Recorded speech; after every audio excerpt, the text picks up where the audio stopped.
Bienvenidos a Global Macro en Español, un podcast creado exclusivamente para impactar tu curva de aprendizaje en los mercados de capitales. Traído a ustedes gracias a Kaplan, Battlefield, Ideal Ratings, Kaya y The Hedge Fund Association.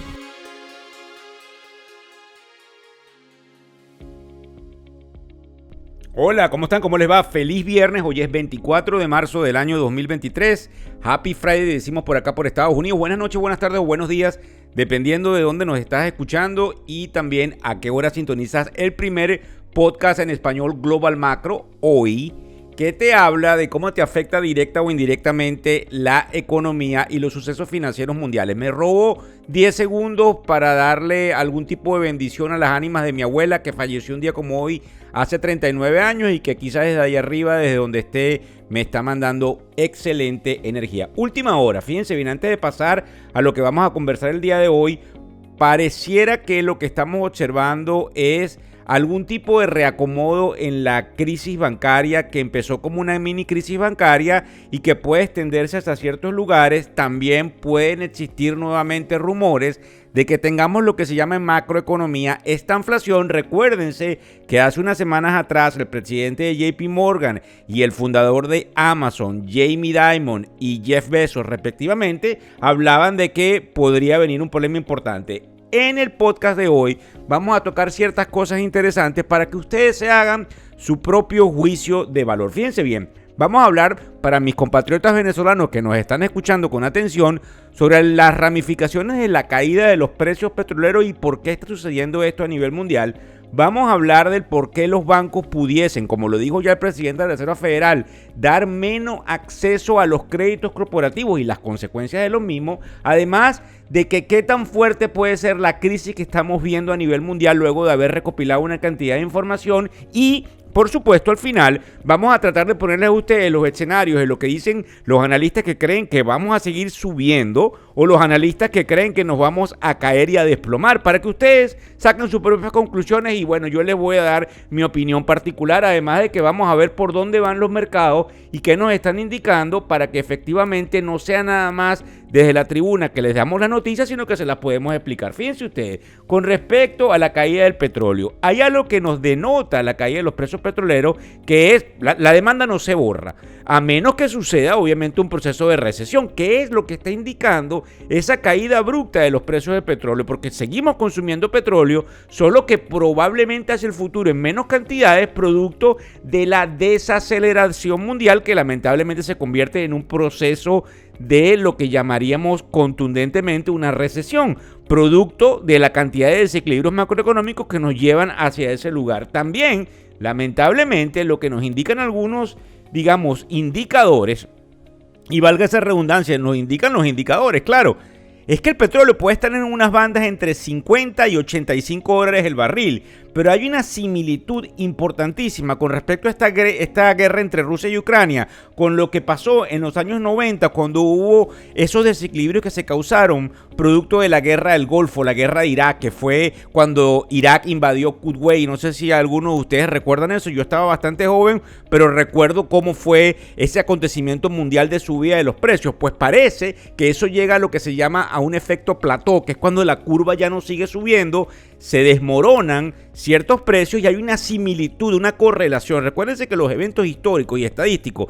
tienden a repetirse por alguna cantidad de componentes que son repetitivos en el tiempo. Entonces, desde el punto de vista técnico, desde el punto de vista histórico, estadístico, tenemos esa misma situación hoy por hoy. Además de que lamentablemente hay una correlación aquí con despidos masivos producto de la entrada de esa recesión, y eso es lo que nos preocupa, porque obviamente en una de estas partes vamos a hablar de algunos procesos efectivos de gente que se encarga de medir eso que en econometría son curvas y que lamentablemente nos tienen a todos un poco consternados por la confusión. Por eso al final vamos a poner para todos ustedes los que serían los bullet points o los que piensan los alcistas y los que piensan los bajistas. ¿Por qué nos importa? Primero, que como latinoamericanos y venezolanos, los que me están escuchando, esto tiene una repercusión enorme en las posibilidades que tiene nuestro país y las posibilidades indiscutiblemente que se tienen para una mesa de negociación política y hacer un cambio trascendental en Venezuela. Esto debilita a quienes están hoy manejando el gobierno venezolano, porque efectivamente ya no se convierte en un problema tan fuerte. Además de que hay otra cosa que hay que tomar en cuenta, que desde el punto de vista estadístico, cuando nosotros tenemos el precio del gas natural a $2, el barril de petróleo debería ubicarse, agárrense allí, a $40. O el gas natural me empieza a subir, o el petróleo se me puede ir hacia la banda de abajo, que no creemos que sea 40, pero sí puede pues violar hacia abajo los 60 y estar en la banda de los 50 y tanto, que es bastante peligroso para el flujo de caja de un país petrolero, que no nada más es Venezuela, sino que también es Rusia. Por eso hay que prestarle mucha atención a que esto pudiese desencadenar el hecho de que haya alguna manera de llegar a una paz en lo que sería el territorio ucraniano. Por supuesto que nos importa porque también tiene un componente de la lectura que le debemos dar desde el punto de vista macro, de no que ahora los precios del petróleo y la gasolina va a ser barata. Probablemente va a ser así, pero es porque estamos entrando en un proceso de recesión mundial que es sumamente peligroso. Indudablemente que lo que sucede con la crisis bancaria es producto de lo siguiente. Este sería el segundo punto en el cual vamos a tratar el día de hoy. Fundamentalmente, algunos economistas y bastantes analistas del mercado de capitales coinciden en que las medidas económicas que se han tomado por parte de los bancos centrales a nivel mundial, subiendo tasas de interés para desincentivar lo que sería la inversión e incentivar lo que sería el ahorro, toman alrededor de un año o 14 meses en hacerse sentir, que es lo que empezamos a sentir hoy por hoy. Y eso da pie a que vuelvo a repetirlo, porque no me gusta, pero tengo que ser desde el punto de vista periodístico, comunicador realista, de que pudiesen existir alguna cesación de pagos de algunas compañías que no tienen acceso al mismo nivel de crédito que pudiesen tener acceso, porque los bancos se sienten desde un punto de vista temeroso de que hayan posibles cesaciones, valga la redundancia, en ese proceso de préstamo y no prestan o no refinancian o no extienden nuevas líneas de crédito. Eso conlleva indudablemente a un aumento de los despidos, que es lo que la Reserva estaría esperando para poder entender que el desempleo, según aquella cosa que nosotros denominamos la curva de Phillips, que fue inventado por un economista de apellido Phillips, pudiese explicar por qué necesitamos un número mayor de desempleados para poder, lamentablemente, porque digo lamentable por el número mayor de desempleados, controlar el proceso inflacionario. Fíjense bien, otra de las cosas interesantes. Los fondos de private equity, los fondos de capital privado, según unos indicadores la semana pasada que estuvimos analizando esta semana, ellos piden prestado a la banca para comprar compañías en lo que se llama en inglés un leverage buyout, LBO, es así como se dice en inglés, LBO. Pero resulta que durante las últimas semanas ellos han tenido que usar sus propios fondos porque los bancos están restringiendo la liquidez en términos de préstamos, inclusive a sus mejores clientes. Entonces yo tengo que ser muy, expresivo dentro de la tribuna para decirles que eso nos va a afectar a todos dentro de la cadena, inclusive para comprar carros e inclusive para mis amigos realtors para poder comprar casa, porque no es nada más si las casas bajan o si la tasa baja, sino que los lineamientos para poder prestarle al cliente se me ponen un poco más complicados. Imagínense ustedes que hay de una u otra manera un temor en eso que serían los bancos, regionales en los Estados Unidos, que es lo que estamos viendo. Recuerden, son las 1:37 hora del este de los Estados Unidos de hoy viernes, en la tarde. Nosotros estamos viendo una caída nuevamente en algunos bancos regionales porque hay una exposición muy fuerte hacia lo que es el real estate comercial, que son los bienes y raíces básicamente de la parte de oficinas. Y eso también ustedes lo comprenden. La gente no está yendo a trabajar a las oficinas, la gente está trabajando remotamente y obviamente esto tiene una correlación con la parte del real estate residencial también, y es lo que indica que claramente pudiésemos ir a una recesión. Sí, por supuesto, y tengo que decirlo, no son buenas noticias, pero son la realidad de lo que está sucediendo. Y por supuesto que también les quiero decir, este podcast no es corto, este podcast es de fin de semana, donde probablemente lo van a tener que volver a escuchar. Con respecto a la crisis bancaria mundial, como les estaba diciendo ahorita, con respecto a los bancos, hay algo interesante con respecto a ese real estate comercial que afecta fundamentalmente a los bancos regionales. Pero recuérdense que hay algo que yo les estaba explicando en alguno de los podcasts, que es lo que se llamaría la ventana de descuento, que es la manera como los tesoreros de los bancos pueden ir y pueden tratar de pedir prestados con sus papeles. Hay una dinámica que mide cuánto se está pidiendo prestado y sería muy fácil de que ustedes entendieran que si están pidiendo más prestado es porque la crisis es más fuerte. Bueno, afortunadamente en este sentido, hasta el día de hoy podemos ver que lo que la Reserva Federal dio a conocer anoche jueves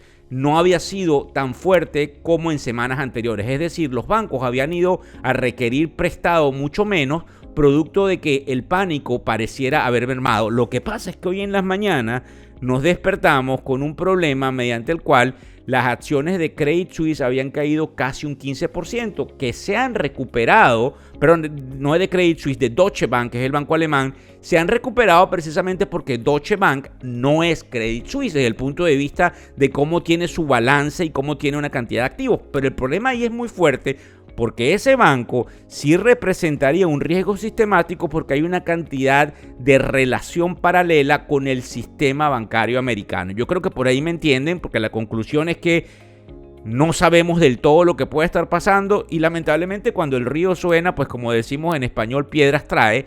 Y entonces es como decimos, es hora de revisar nuevamente en dónde están los depósitos, porque esta gripe, como yo les pudiese quizá narrar a todos ustedes, tiene algo de importancia. Si yo no me enfermo nunca, pues no me debo enfermar.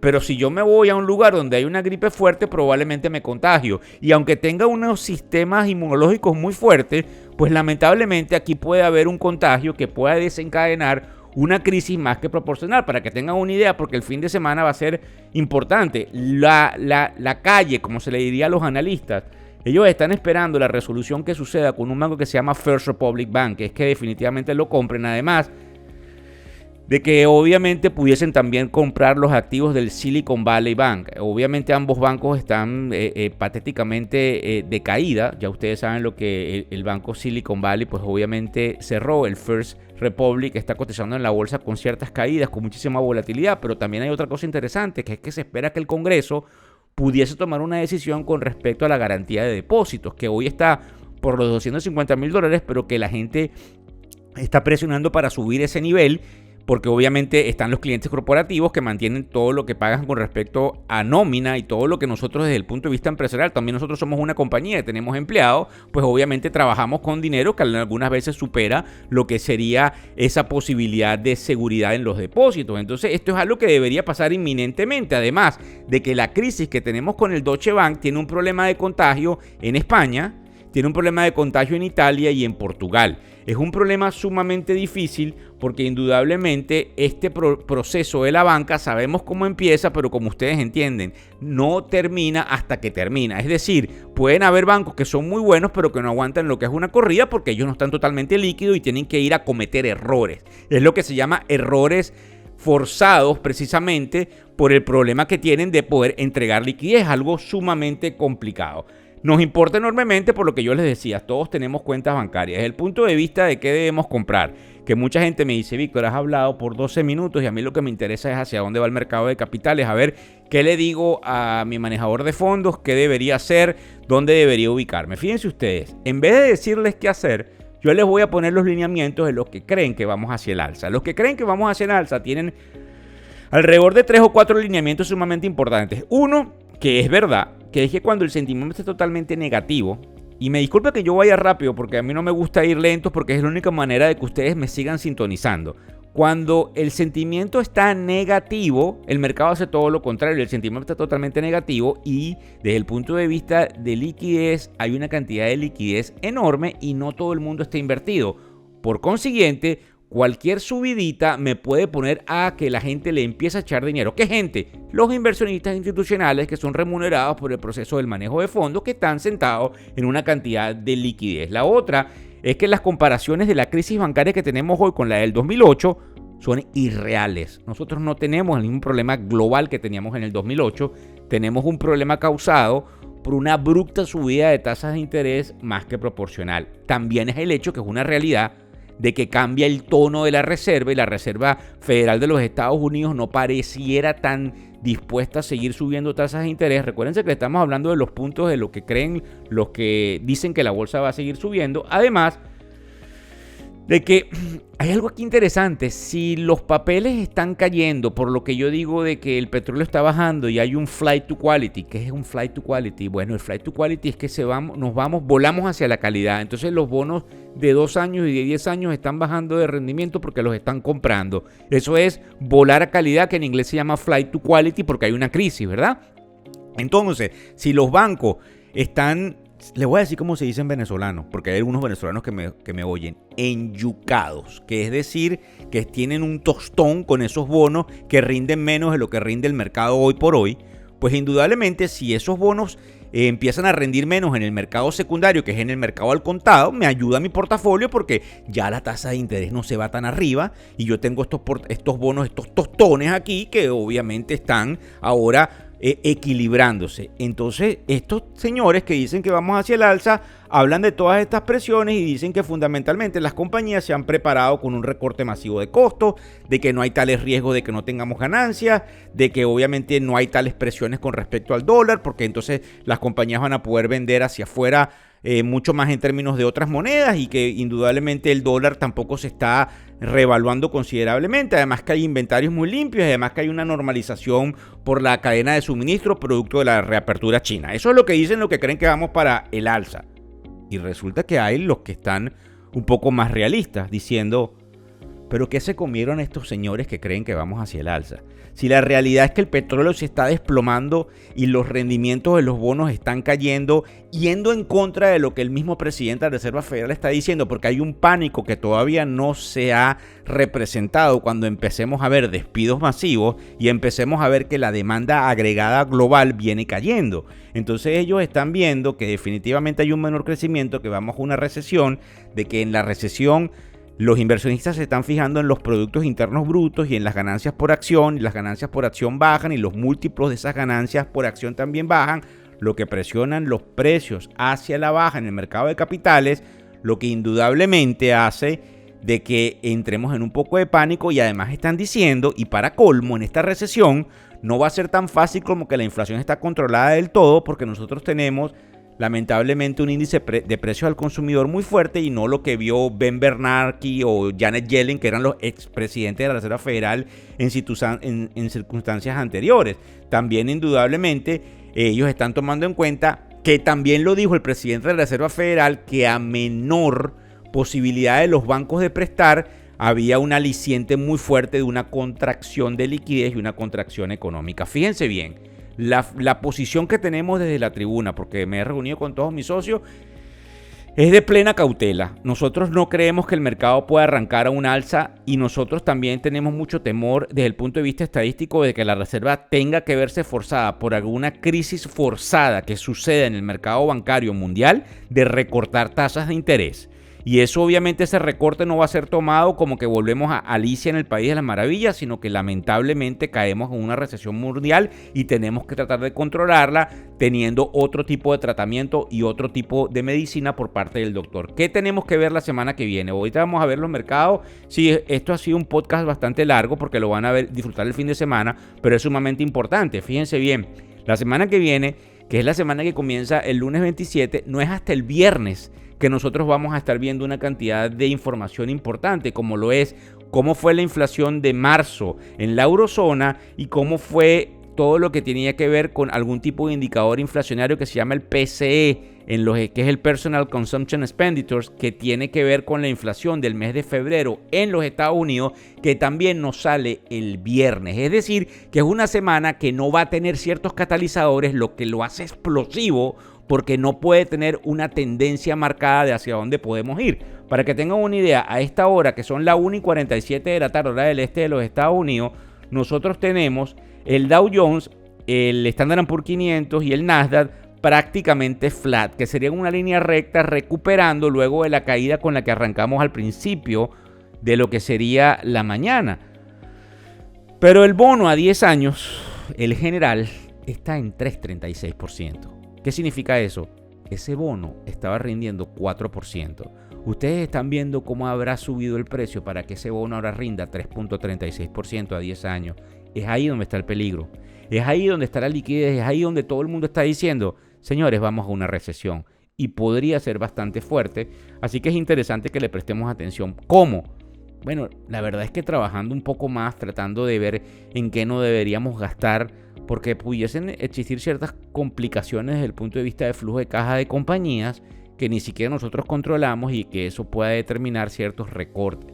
La otra parte importante e interesante que tenemos que tomar en cuenta es definitivamente que el Bitcoin, que parecía una fantasía, se ha mantenido en unos niveles importantes producto de la correlación que hay con la crisis bancaria y el desprestigio de las monedas y el prestigio que empiezan a tomar estos, entre comillas, activos digitales. No me quiero despedir sin mostrarle lo que en definitivamente pudiese estar existiendo con respecto al petróleo, porque es interesante verlo nuevamente hoy a niveles de $69 el barril, ya traspasando hacia abajo a la barrera de los 70, con posibilidades, dependiendo de lo que suceda en el mercado bancario durante la semana, de que pudiésemos ir más abajo. Ustedes me disculpan que me haya extendido suficiente como para que ustedes crean que es sumamente largo lo que hemos dicho.